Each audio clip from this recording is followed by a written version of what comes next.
সালাম, শুভেচ্ছা ও স্বাগতম। আমি মিল্টন। আজ আপনাকে নিয়ে যাচ্ছি ইতিহাসের এই দিনে পৃথিবীর কোথায় কি ঘটেছিল, এই দিনের তাৎপর্য ও বিশেষত্ব এবং এই দিনের ঐতিহাসিক ঘটনা ও রটনা যা পৃথিবীকে বদলে দিয়েছে তা জানতে। চলুন পৃথিবীর ইতিহাসে এই দিনে কোথায় কি ঘটেছিল তা এক নজর দেখে আসি। আজ 30শে নভেম্বর। প্রথমেই পৃথিবীর ইতিহাসে এই দিনের আলোচিত, সমালোচিত এবং বিখ্যাত সব ঐতিহাসিক ঘটনা ও রটনা জেনে নেই। 1866 সালের 30শে নভেম্বর শিকাগো নদীর তলদেশে প্রথম হাইওয়ে টানেল নির্মাণের কাজ শুরু হয়েছিল, যা শহরের যানজট নিরসনে এবং যোগাযোগ ব্যবস্থায় একটি যুগান্তকারী পদক্ষেপ ছিল। 1917 সালের 30শে নভেম্বর বিশিষ্ট বিজ্ঞানী জগদীশচন্দ্র বসুর 59তম জন্মদিনে কলকাতায় বিখ্যাত বসু মন্দির উদ্বোধন করা হয়। 1962 সালের 30শে নভেম্বর ড্যাগ হ্যামারশোল্ডের মৃত্যুর পর মায়ানমারের কূটনৈতিক মহাথ্রাই সিতু উথান্ড জাতিসংঘের মহাসচিব হিসেবে সর্বসম্মতিক্রমে নির্বাচিত হয়েছিলেন। আন্তর্জাতিক শান্তি রক্ষায় তার ভূমিকা ছিল অত্যন্ত গুরুত্বপূর্ণ। বিশেষ করে কিউবান ক্ষেপণাস্ত্র সংকটের সময় তিনি মধ্যস্থতাকারী হিসেবে কাজ করেছিলেন। 1966 সালের 30শে নভেম্বর দীর্ঘ ব্রিটিশ শাসনের অবসান ঘটিয়ে বার্বাডোস তাদের স্বাধীনতা লাভ করে এবং একটি স্বাধীন রাষ্ট্র হিসেবে আত্মপ্রকাশ করে। 1977 সালের 30শে নভেম্বর আন্তর্জাতিক কৃষি উন্নয়ন তহবিল IFAD প্রতিষ্ঠিত হয়, যার মূল লক্ষ্য হল গ্রামীণ দরিদ্র জনগোষ্ঠীর জীবনমান উন্নয়ন এবং খাদ্য নিরাপত্তা নিশ্চিত করা। এবার জেনে নেই এই দিনে জন্ম নেওয়া কিছু কিংবদন্তি ও অসাধারণ মানুষের কথা। নোবেল বিজয়ী জার্মান ইতিহাসবিদ ও পণ্ডিত থিওডোর মমসেন 1817 সালের 30শে নভেম্বর ডেনমার্কের গার্ডিং শহরে জন্মগ্রহণ করেন। রোমান ইতিহাসের উপর তার গবেষণাধর্মী কাজ বিশ্বজুড়ে সমাদৃত। তাছাড়া 1902 সালে তিনি সাহিত্যে নোবেল পুরস্কার লাভ করেন। আন্তর্জাতিক খ্যাতিসম্পন্ন বাঙালি পদার্থবিজ্ঞানী ও জীববিজ্ঞানী স্যার জগদীশচন্দ্র বসু 1858 সালের 30শে নভেম্বর বাংলাদেশের ময়মনসিংহ জেলায় জন্মগ্রহণ করেন। বেতার তরঙ্গ এবং উদ্ভিদের প্রাণ সংক্রান্ত গবেষণায় তার অবদান অবিস্মরণীয়।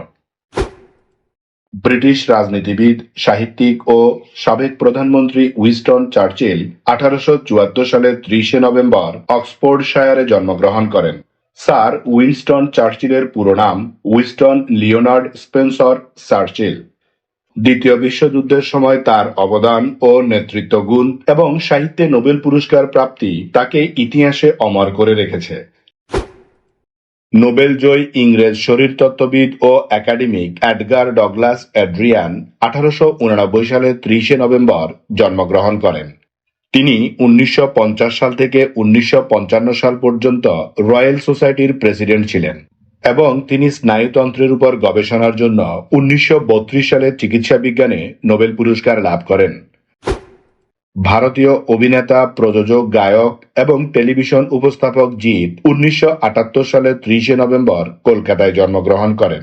তিনি টলিউডের অন্যতম সফল নায়ক হিসেবে পরিচিত।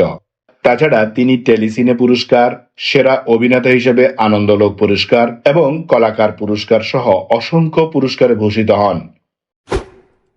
বাঙালি ভারতীয় বহুভাষী অভিনেত্রী এবং মডেল প্রিয়াঙ্কা কোটারি 1980 সালের 30শে নভেম্বর ভারতের পশ্চিমবঙ্গে জন্মগ্রহণ করেন। তিনি বলিউড, তেলুগু, তামিল ও কন্নড় চলচ্চিত্রে অভিনয় করেছেন এবং বিখ্যাত পরিচালক রাম গোপাল বর্মার পরিচালিত সিনেমায় প্রায়শই তাকে দেখা যায়। অস্ট্রেলীয় ক্রিকেটার ফিলিপ হিউজ 1988 সালের 30শে নভেম্বর অস্ট্রেলিয়ার নিউ সাউথ ওয়েলসের উত্তর উপকূলের একটি ছোট শহরে জন্মগ্রহণ করেন। তিনি অস্ট্রেলিয়ান জাতীয় দলের হয়ে ওডিআই ও টেস্ট ক্রিকেট খেলেন। তাছাড়া তিনি বাঁহাতি ব্যাটসম্যান হিসেবে খুব অল্প সময়ে আন্তর্জাতিক ক্রিকেটে নজর কেড়েছিলেন। বাংলাদেশি অলরাউন্ডার ক্রিকেটার মোহাম্মদ নাসির হোসেন 1991 সালের 30শে নভেম্বর রংপুরে জন্মগ্রহণ করেন। 2011 সালের আগস্ট মাসে জিম্বাবুয়ের বিপক্ষে একদিনের আন্তর্জাতিক ক্রিকেটে এবং ঠিক তার 2 মাস পর ওয়েস্ট ইন্ডিজের বিপক্ষে তার টেস্ট অভিষেক হয়। ঘরোয়া ক্রিকেটে তিনি বরিশাল বিভাগ, চট্টগ্রাম বিভাগ, রাজশাহী বিভাগ এবং রংপুর বিভাগে প্রতিনিধিত্ব করেন। স্মরণ করছি এই দিনে চলে যাওয়া কিছু কিংবদন্তি ও অসাধারণ মানুষের কথা। সুইডেনের রাজা দ্বাদশ চার্লস 1718 সালের 30 নভেম্বর মৃত্যুবরণ করেন।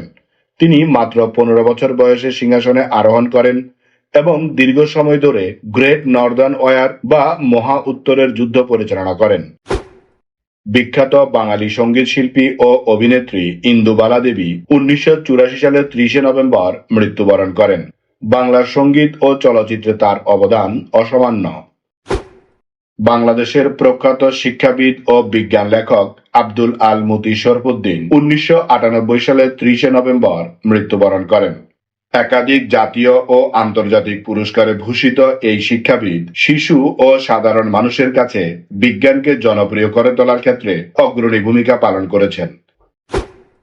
21 পদকপ্রাপ্ত বিশিষ্ট নজরুল গবেষক, জাতীয় অধ্যাপক এবং শিক্ষাবিদ রফিকুল ইসলাম 2021 সালের 30 নভেম্বর মৃত্যুবরণ করেন। স্বাধীনতা পদক, 21 পদক এবং বাংলা একাডেমি পুরস্কার অর্জন করা এই শিক্ষাবিদ ঢাকা বিশ্ববিদ্যালয়ের বাংলা বিভাগের প্রথম নজরুল বিষয়ক অধ্যাপক ছিলেন। নজরুল গবেষণায় ও বাংলা সাহিত্যের প্রসারে তার অবদান অসামান্য। এবার এই দিনের বিশেষ দিবস ও উৎসবের গল্প শুনি। প্রতি বছর 30 নভেম্বর বার্বাডোসের স্বাধীনতা দিবস উদযাপিত হয়। 1966 সালের এই দিনে দেশটি যুক্তরাজ্য থেকে পূর্ণ স্বাধীনতা লাভ করে। এই দিনটিতে বার্বাডোস জুড়ে উৎসবের আমেজ বিরাজ করে। কুচকাওয়াজ, জাতীয় পতাকা উত্তোলন, সাংস্কৃতিক অনুষ্ঠান এবং বিভিন্ন ধর্মীয় ও পারিবারিক আয়োজনের মধ্য দিয়ে তারা তাদের স্বাধীনতার গৌরবকে স্মরণ করে। 2021 সালের এই দিনেই বার্বাডোস রানী দ্বিতীয় এলিজাবেথকে তাদের রাষ্ট্রপ্রধানের পদ থেকে সরিয়ে আনুষ্ঠানিকভাবে একটি প্রজাতন্ত্রে পরিণত হয়। এই দিন আমাদের জীবনের ঐতিহাসিক, প্রাকৃতিক, শৈল্পিক, সাংস্কৃতিক, সাহিত্যিক, রাজনৈতিক, বিজ্ঞান, গবেষণা, আন্দোলন, উৎসব, অর্জন, খেলাধুলা, সুখ দুঃখ, হাসি কান্না, আনন্দ বেদনা, পাওয়া না পাওয়া, মায়া মমতা, ভালোবাসায় ভরা সুখকর স্মৃতিময় একটি সুন্দর দিন। চলুন এই দিনটি উপভোগ করি। আগামীকালকের তারিখে পৃথিবীর কোথায় কি ঘটেছিল তা জানার আমন্ত্রণ জানিয়ে আজকের গল্প এখানেই শেষ করিলাম। লাইক, শেয়ার আর সাবস্ক্রাইব করার দায়িত্ব আপনার। আমি শুধু বলিব, নিজের, পরিবারের, প্রতিবেশীর ও পরিবেশের যত্ন নিন। ধন্যবাদ। খোদা হাফেজ।